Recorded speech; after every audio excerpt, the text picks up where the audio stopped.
the Barbie world, life in plastic. The Barbie name and brand has situated itself prominently in American culture. The mention of Barbie brings to mind the iconic blonde-haired, blue-eyed, leggy doll that filled the childhoods of girls all over the world. But how did the Barbie doll come to be? And where has she gone since? Get ready for an in-depth exploration of the girl who has influenced girls all over the world, for better or worse. The emergence of the foot-tall icon comes after a reign of baby dolls as the only toys for young girls to encourage nurturing and mothering instincts. Young American girls had motherhood drilled into their heads from the time they could walk. Their goals in life were to become good mothers. In the 1940s, post-war Germany, a comic strip character named Lily was born. She was not the common housewife young women aspired to become. Lily talked back to authority. She seduced men to get what she wanted. In one comic, a policeman warns her to not wear a bikini in public, and Lily quickly retorts, asking what piece she should take off. The character eventually became so popular that a plastic doll was created and sold as a gag gift in bars and tobacco kiosk.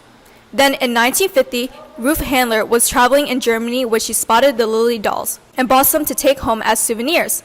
After a bit of reworking and designing, Ruth Handler debuted a doll at the American International Toy Fair in New York City on March 9, 1959, named Barbara Millicent Roberts. I knew that I had to name the doll after who had really inspired the entire project. So we named the doll. The body design of Barbie was to be practical. Mattel created the doll with a long neck, big torso, and small waist so that little girls could easily change the clothes. If the clothes were based on real proportions, the material would have to be high quality to accommodate. Ruth Handler wanted to give young girls a grown-up doll who was affordable. However, the doll was seen as by the mass media, especially mothers, as a sex symbol. Her large chest size was viewed as sexual by men and women. To dispel these criticisms, in 1963, Mattel released a new doll, Midge Hadley, who would become her best friend 2 years after the release of the boy version of Barbie, Ken Carson.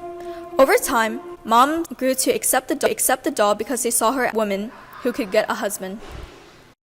And children bought those dolls so fast that they made the consumer Barbie doll an instant success. As Mattel released more and more dolls, Barbie was limited to less intellectual jobs compared to Ken.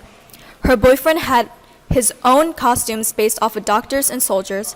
Barbie was only a fashion model that young girls could dress up in different swimsuits, sunglasses, and was never without heels. In 1960, she was a fashion designer, and by 1961, she was a registered nurse, the most typical jobs available to women at the time. The emphasis on fashion and looks were a part of the reason why Barbie has been criticized for being looked upon as being overly sexualized.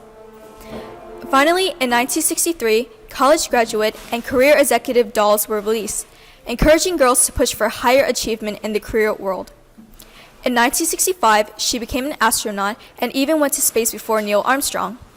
Some of her other notable professions included a surgeon in 1973, an Olympic gold medalist in 1976, UNICEF ambassador in 1989, Army Ranger in 1993, pediatrician in 1994, pet doctor in 1996, dentist in 1997, NASCAR driver in 1998, art teacher in 2002, and a presidential candidate in 2004.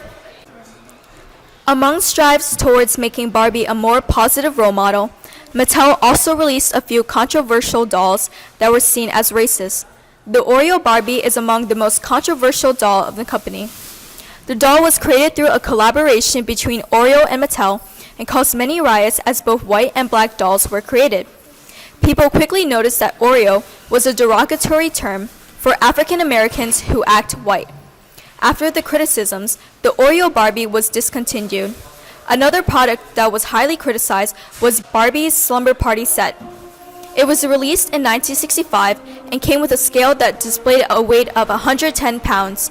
The set also came with a book that read How to Lose Weight on the front cover and Don't Eat on the back cover. Many people were appalled by this instigation of anorexia and other body image disorder. To combat all these controversies, Mattel has since changed their dolls to fit the ideals of the masses. In 50 years, Mattel has slowly evolved the way Barbie looks to promote diversity in both race and body types as well.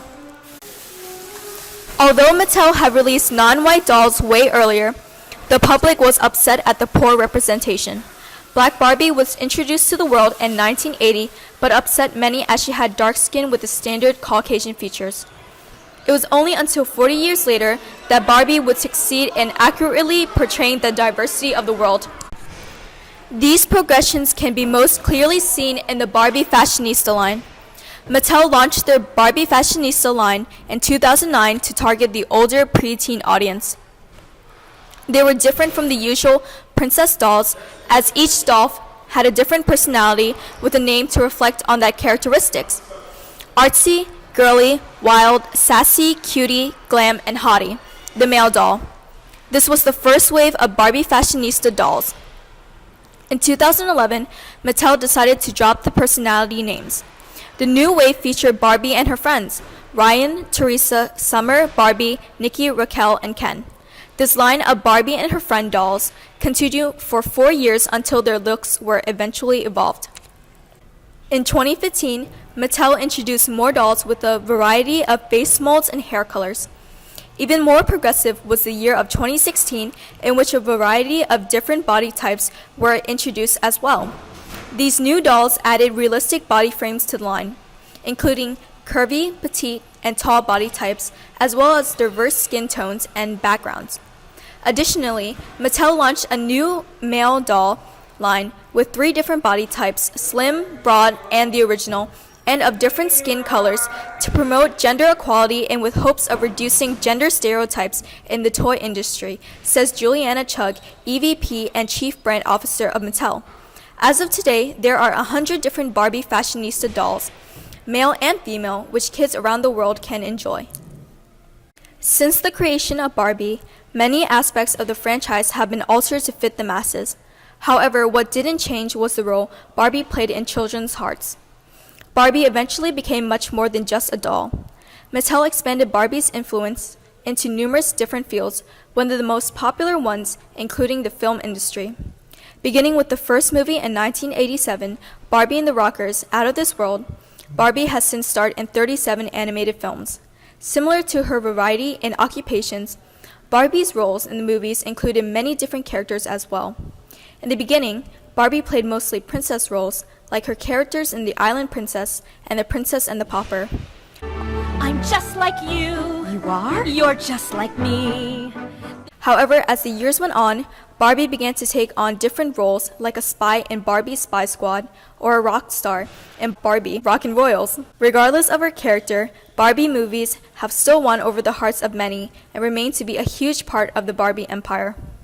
Mattel has been working to highlight all the positive aspects of Barbie intended from its creation ever since, while making it more inclusive, accessible, and relatable to many types of children.